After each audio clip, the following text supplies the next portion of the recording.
Unsay pulso sa mga mag-uuma sa tag 20 pesos nga kilo sa bugas humay nga gikatakdang ilusad sa kagamhanan sunod simana.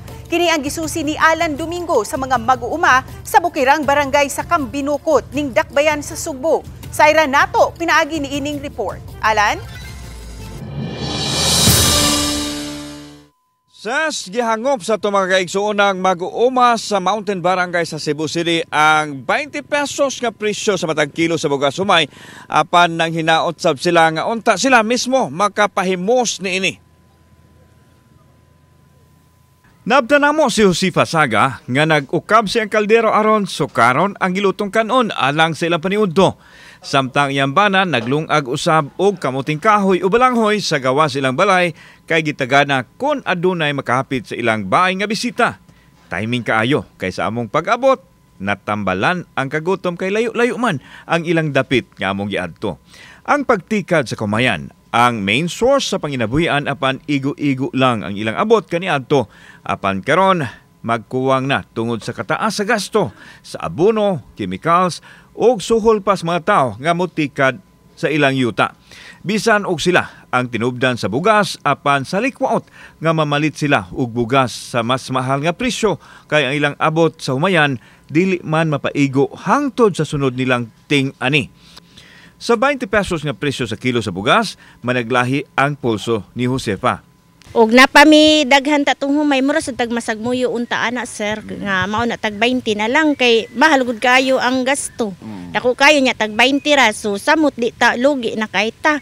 Unya sa pagkakaron murag malipay lang sad mi anang tag 20 kay wala man mi tanom sir.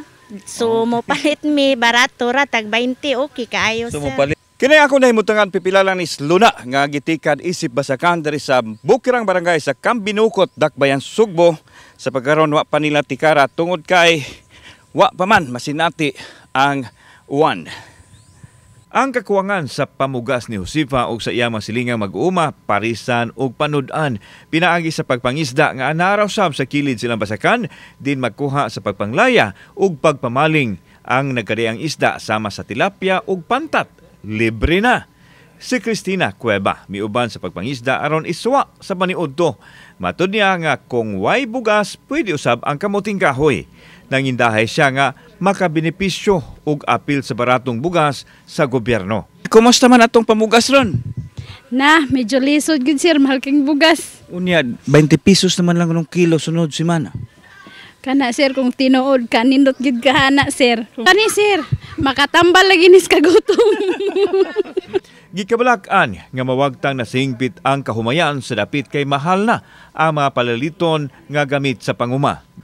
Gani sa 47 ka mga mag-uuma kaniadtong sakop sa kapunungan nila, 16 na lang ang nahabilin kay wa nakaagwanta og gipamaligya na ang yuta og ang uban mibalhin sa laing cropping o laing tanom nga dili kaayo gastoso.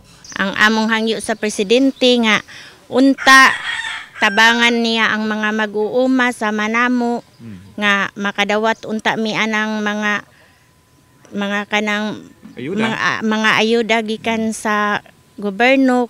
Sayon ini gianunsyo sa DA Secretary nga ipatuman ang P20 program sa buwan sa Mayo apan limited o regulated sa mga vulnerable sector. Apil na ang Cebu sa pilot area sa maong programa. Sa salikwaot alang sa mga mag-uuma nga sila ang tinubdan sa pagkaon nga naa sa atong talad kananan apan sila mahutdan usab og bugas busa ilahang panawagan karon sa atong kagamhanan nga unta mahatagan sila pagtagad pinaagi sa pagsuporta sa ilahang panginabuhian. Ses. Dagang salamat, Alan Domingo.